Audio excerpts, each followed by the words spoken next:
Hello student, welcome to my channel mobile पर study.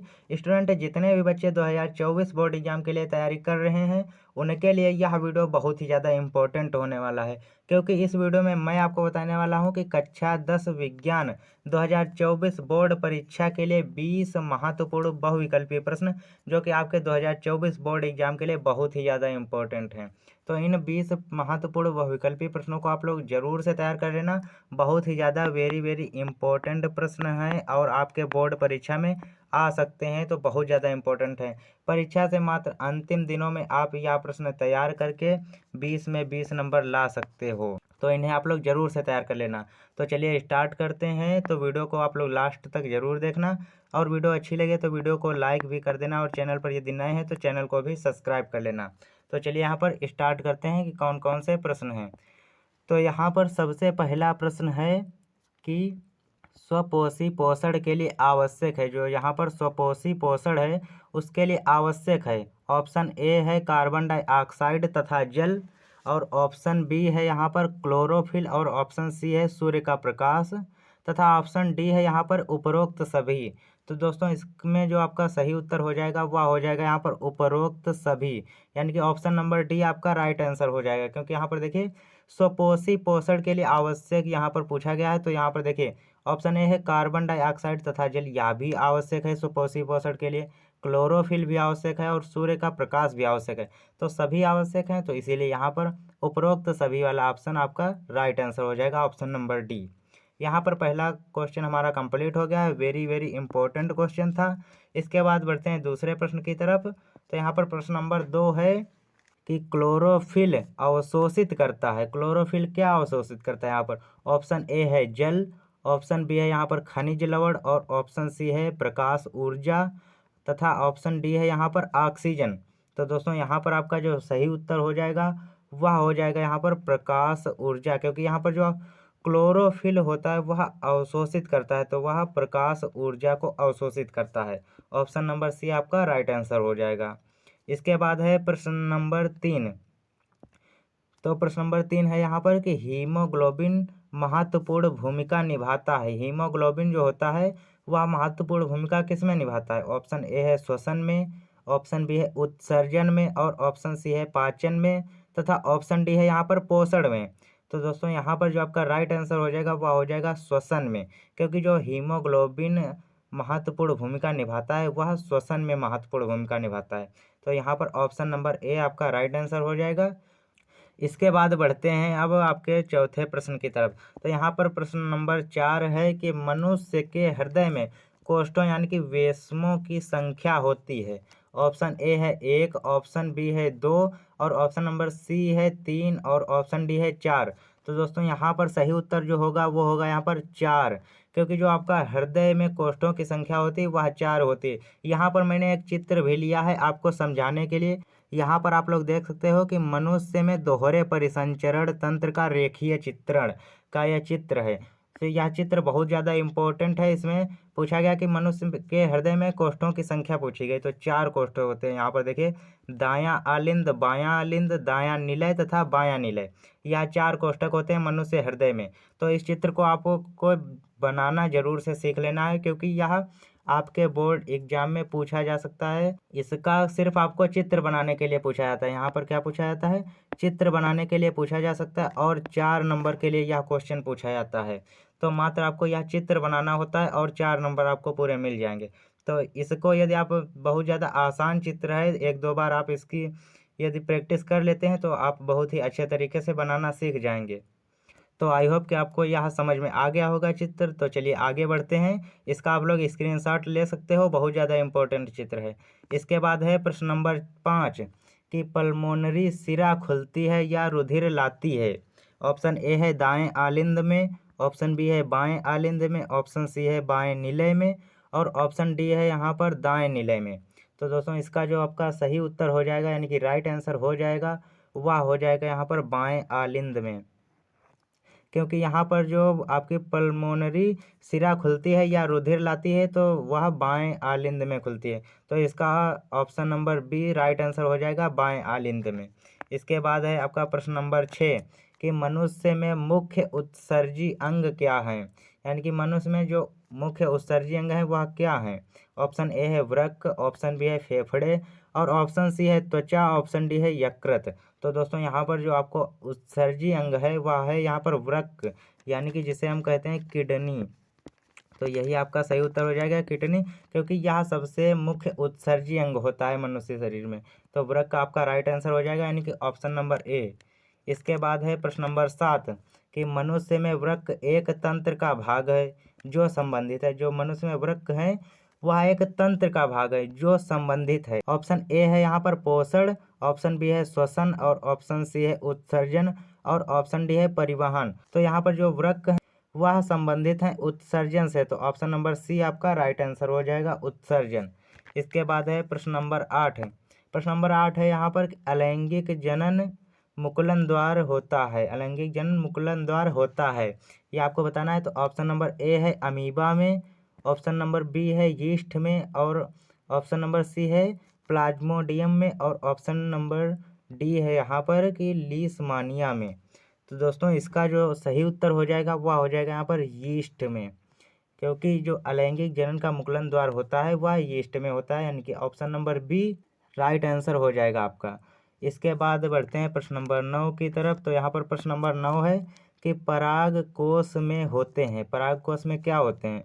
Option A है बाह्य दल, ऑप्शन बी है अंडाशय, ऑप्शन नंबर सी है बीजांड और ऑप्शन डी है यहाँ पर परागकण। तो दोस्तों इसका जो सही उत्तर हो जाएगा वह हो जाएगा यहाँ पर परागकण। जो यहाँ पर पराग कोश होते हैं पौधों में, उनमें परागकण पाए जाते हैं। तो यही आपका option number D right answer हो जाएगा। इसके बाद है प्रश्न नंबर 10। प्रश्न नंबर 10 है यहाँ पर कि परागकणों का परागकोश से वर्तिकाग्र तक स्थानांतरण कहलाता है। ऑप्शन ए है परागण, ऑप्शन बी है अंडोत्सर्ग और ऑप्शन सी है निषेचन और ऑप्शन डी है या फिर इनमें से कोई नहीं। तो दोस्तों यहाँ पर जो आपका राइट आंसर हो जाएगा वह हो जाएगा यहाँ पर परागण। ऑप्शन नंबर ए यहाँ पर आपका राइट आंसर हो जाएगा, क्योंकि यहाँ पर देखिए जो पौधों में पराग कोश होते हैं, पराग कोश में परागकण पाए जाते हैं और वह परागकण पराग कोश से वर्तिकाग्र तक स्थानांतरण करते हैं, तो उसे क्या कहते हैं? तो उसे परागण कहते हैं। तो ऑप्शन नंबर ए आपका सही उत्तर हो जाएगा। इसके बाद है प्रश्न नंबर 11। प्रश्न नंबर 11 है यहाँ पर कि पुष्पीय पादपों में निषेचन होता है। ऑप्शन ए है बीजांड में और ऑप्शन बी है अंडाशय में और ऑप्शन सी है परागनलिका में और ऑप्शन डी है भ्रूण कोश में। तो दोस्तों इसका जो सही उत्तर हो जाएगा वो हो जाएगा यहाँ पर भ्रूण कोश में, यानी कि ऑप्शन नंबर डी आपका सही उत्तर हो जाएगा। पुष्पीय पादपों में यानी कि जो पुष्पीय पौधे होते हैं उनमें निषेचन होता है, तो वह होता है भ्रूण कोश में। ऑप्शन नंबर डी आपका राइट आंसर हो जाएगा। इसके बाद आगे बढ़ते हैं प्रश्न नंबर 12। प्रश्न नंबर 12 है यहाँ पर आनुवांशिकता के प्रयोग के लिए मेंडल ने निम्नलिखित में से कौन सा पादप का प्रयोग किया था? यानी कि जो आनुवांशिकता का प्रयोग किया था मेंडल ने, उन्होंने इनमें से कौन से पौधे का प्रयोग किया था? तो यहाँ पर ऑप्शन नंबर ए है पपीता, ऑप्शन नंबर बी है यहाँ पर आलू और ऑप्शन नंबर सी है मटर और ऑप्शन नंबर डी है अंगूर। तो आपको पता ही है कि जो मेंडल थे उन्होंने आनुवांशिकता के प्रयोग के लिए मटर के पौधे का प्रयोग किया था। तो यानी कि यहाँ पर ऑप्शन नंबर सी आपका मटर राइट आंसर हो जाएगा। तो यही आपका सही उत्तर हो जाएगा ऑप्शन नंबर सी। बहुत ज़्यादा वेरी इंपॉर्टेंट क्वेश्चन है, इसे आप लोग ज़रूर से तैयार कर लेना, आपके बोर्ड एग्जाम में पूछा जा सकता है। इसके बाद आगे है प्रश्न नंबर 13। प्रश्न नंबर 13 है यहाँ पर कि विपरीत लक्षणों के जोड़ों को कहते हैं।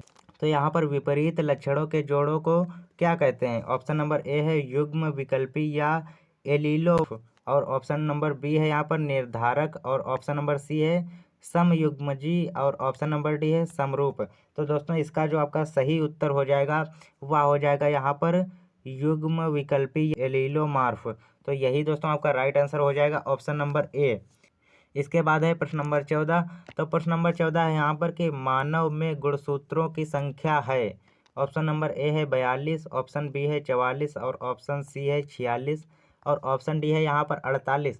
तो मानव में गुणसूत्रों की संख्या कितनी है? तो गुणसूत्रों की संख्या है यहाँ पर 46। तो ऑप्शन नंबर सी आपका राइट आंसर हो जाएगा। इसके बाद है प्रश्न नंबर 15। प्रश्न नंबर 15 है यहाँ पर कि डीएनए पाया जाता है। डीएनए पाया जाता है, कहाँ पाया जाता है? ऑप्शन नंबर ए है कोशिका द्रव्य में, ऑप्शन नंबर बी है केंद्रक द्रव्य में, और ऑप्शन नंबर सी है केंद्रिका में, और ऑप्शन नंबर डी है यहाँ पर केंद्रक में।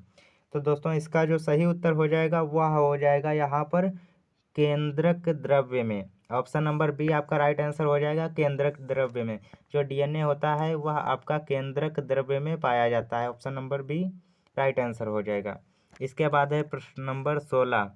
प्रश्न नंबर 16 यहाँ पर है कि केवल प्रोटीन के बने होते हैं।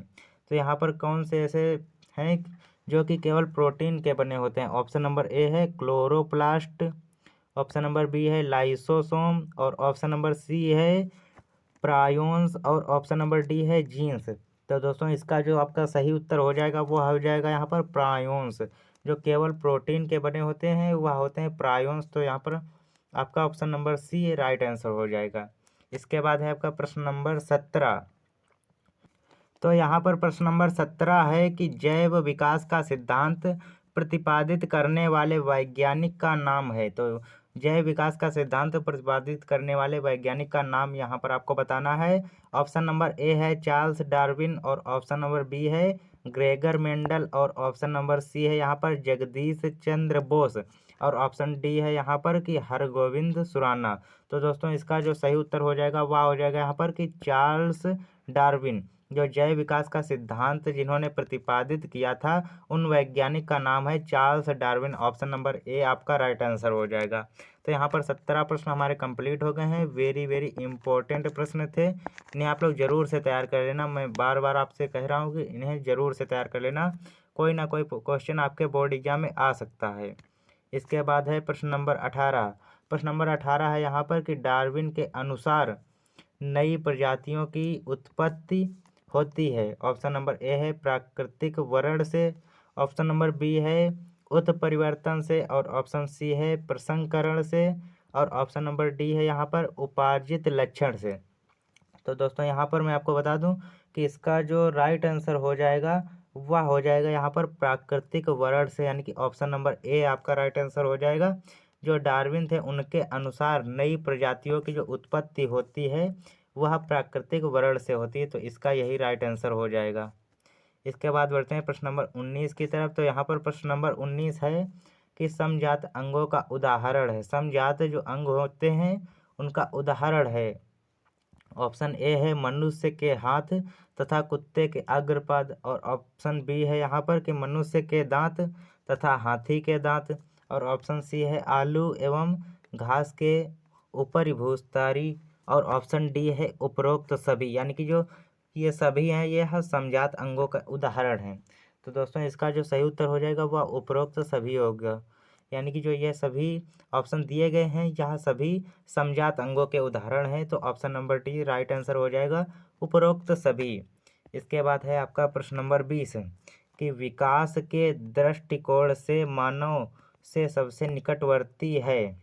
जो यहाँ पर विकास के दृष्टिकोण से मानव से सबसे निकटवर्ती कौन है। ऑप्शन ए है बंदर, ऑप्शन बी है यहाँ पर चमगादड़, ऑप्शन सी है खरगोश, और ऑप्शन डी है यहाँ पर चिंपैंजी। तो सबसे निकटवर्ती कौन है, चिंपैंजी है। ऑप्शन नंबर डी आपका राइट आंसर हो जाएगा चिंपैंजी। जो विकास के दृष्टिकोण से मानव से सब निकटवर्ती है वह चिंपैंजी है। तो यही आपका राइट आंसर हो जाएगा ऑप्शन नंबर डी। तो दोस्तों यही थे आज के हमारे 20 महत्वपूर्ण बहुविकल्पीय प्रश्न। तो इन्हें आप लोग जरूर से तैयार कर लेना, वेरी वेरी इम्पोर्टेंट प्रश्न हैं, तो इन्हें ज़रूर से तैयार कर लेना। तो आई होप कि आपको यह सभी प्रश्न अच्छे से समझ में आ गए होंगे, तो इन्हें तैयार ज़रूर से कर लेना। तो वीडियो अच्छी लगी तो वीडियो को लाइक ज़रूर से कर देना, और चैनल पर यदि नए हैं तो चैनल को भी सब्सक्राइब कर लेना। तो चलिए मिलते हैं आपसे और किसी नेक्स्ट वीडियो में, तब तक के लिए जय हिंद जय भारत।